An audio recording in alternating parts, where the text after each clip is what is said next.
नमस्कार दोस्तों, कैसे हैं आप सब। तो स्टार्ट करते हैं आज की वीडियो। आज बताऊंगा मैं आपको कुछ वॉर ट्रीटीज़ के बारे में। ये सारी ट्रीटीज़ नहीं है।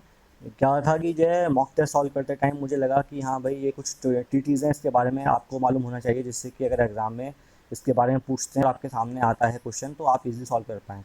2 मिनट की वीडियो होगी, अगर आप देखते हैं तो आपके माइंड में अगर कहीं बैठ गया और रिकॉल हो गया एग्ज़ाम टाइम में तो आपको हेल्प मिल जाएगी। तो स्टार्ट करते हैं, देखते हैं वो कौन से ट्रीटीज़ हैं जो मैं मुझे लगा कि हाँ आपको मालूम होना चाहिए। तो दोस्तों, पहला हम देखेंगे तो ये that is the treaty of Allahabad. Treaty of Allahabad जो है क्यों इंपॉर्टेंट है भाई। ट्रीटी ऑफ इलाहाबाद जो है वो हुआ था बैटल ऑफ बक्सर के बाद, ठीक है ना। बक्सर का बैटल कब हुआ था भाई। ये हुआ था 18 सॉरी, ये हुआ था 1765 में। 1765 में ये हुआ था बैटल बैटल ऑफ बक्सर। इससे पहले कौन सा बैटल हुआ था जो इंपॉर्टेंट था। Battle of Plassey. Battle of Plassey जो है 1757 में हुआ था।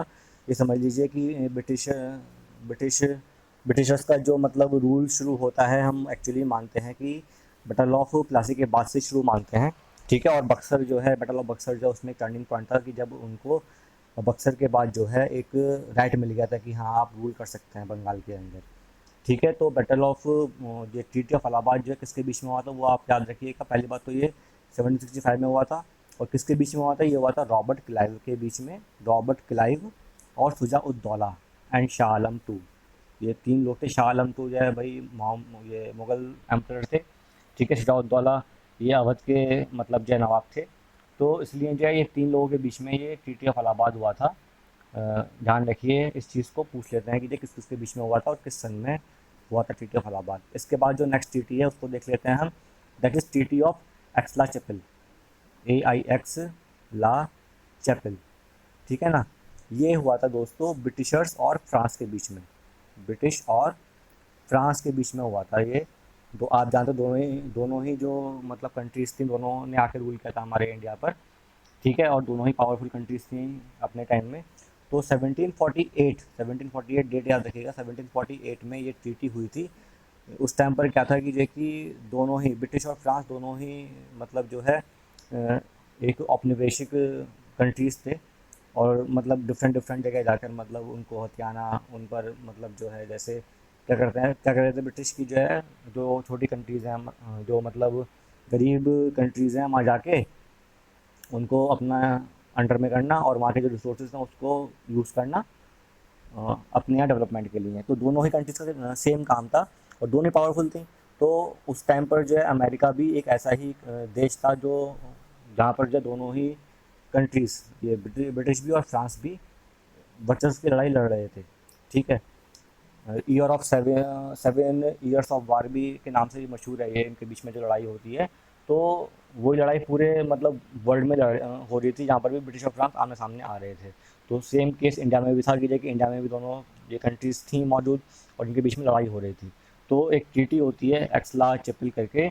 उस ट्रीटी में ये होता है कि जो है मद्रास जो है, मद्रास पर फ्रांस का कब्जा था। तो इस ट्रीटी के बाद जो है फ्रांस को जो है मद्रास देना पड़ता है ब्रिटिशर्स को, और कुछ पार्ट अमेरिका का जो है ब्रिटिश फ्रांस को देता है, ठीक है, इस ट्रीटी के बाद। तो आपको बस मेन बात मैंने जो बैकग्राउंड है वो बता दें कि जो इस ट्रीटी ये क्या मतलब था। लेकिन जो है आपको इसमें बस ये याद रखना है कि जो एक्सला चैपल की ट्रीटी है वो ब्रिटिश और फ्रांस के बीच में हुई थी। कब हुई थी, 1748 में हुई थी, ठीक है। और इस ट्रीटी के बाद क्या हुआ था, मद्रास जो है वो फ्रांस से निकल गया था और वो ब्रिटिशर्स के हाथ में आ गया था, ठीक है। इसके बाद जो नेक्स्ट ट्रीटी है वो हम देखेंगे, दैट इज़ अ सेरिगनापट्टनम ट्रीटी। सेरिगनापट्टनम बहुत पूछते हैं, सेरिगनापट्टनम ट्रीटी। तो ये 1792 में ट्रीटी हुई थी, ठीक है ना। ये हुई थी थर्ड एंग्लो मैसूर वॉर के बाद, ठीक है ना। एंग्लो मैसूर वॉर मतलब कि जब ब्रिटिशर्स और मैसूर मैसूर एक स्टेट था इंडिया में, ठीक है, जो इस समय कर्नाटका है, बहुत बड़ा एरिया था मैसूर के अंडर में। तो ब्रिटिशर्स और मैसूर के बीच में लड़ाई हुई थी उस टाइम पर। जो है जो मैसूर को लीड कर रहे थे दैट इज़ टीपू सुल्तान।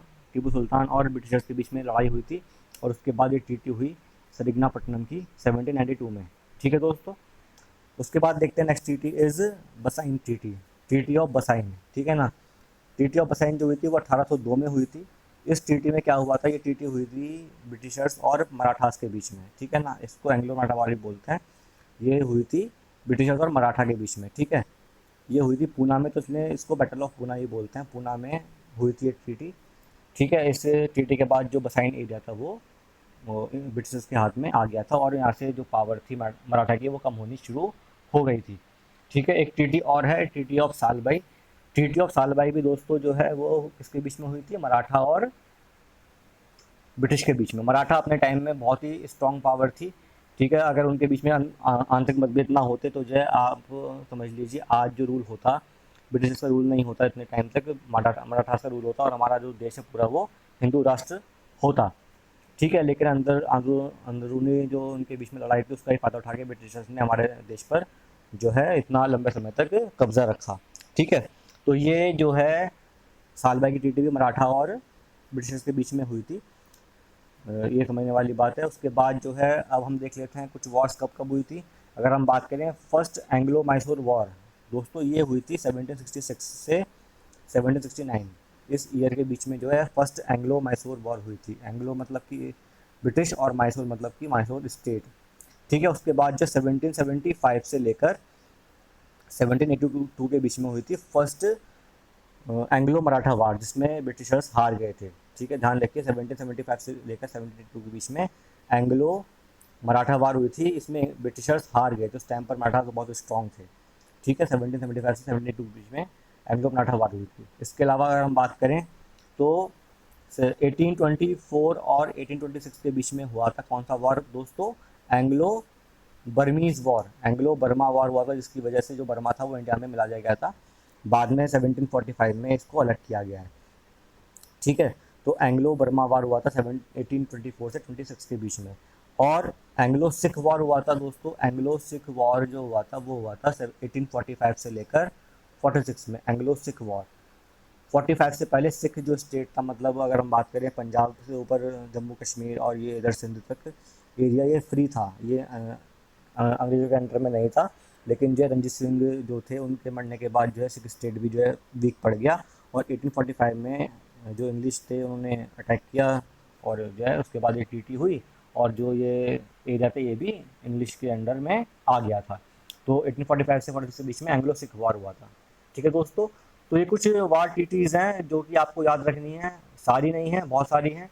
ठीक है ना। लेकिन ये कुछ एग्जॉस्टिव लिस्ट है, जिससे कि अगर आप जो इसको पढ़ते हैं तो आपको समझ में आएगा। और एमसीक्यूज़ में पूछ लेते हैं दोस्तों। मेनली क्या है कि देखिए जो शॉर्ट वीडियोज़ है 2 मिनट की 3 मिनट की, ये इससे आपकी प्रिपरेशन पूरी नहीं होने की, केवल क्या ये रिवीजन वीडियोज़ हैं। आप चलते फिरते कहीं भी जा रहे हैं, या फिर आपको सुबह टाइम मिला, शाम को टाइम मिला, आपने फटाफट वीडियो खोला और रिवाइज कर लिया, जिससे कि आपके माइंड में रहे। 2-3 बार भी देख लेंगे तो आपके माइंड में ये बैठ जाएगा कि देखिए हाँ ये ट्रीटी किस लिए हुई थी, किसके बीच में ट्रीटी हुई थी, आप भूलेंगे नहीं। ठीक है दोस्तों। तो उम्मीद करता हूँ कि आपको समझ में आया होगा। अगर अच्छी लगे video please like this video, share this video. Thank you. Have a very nice day.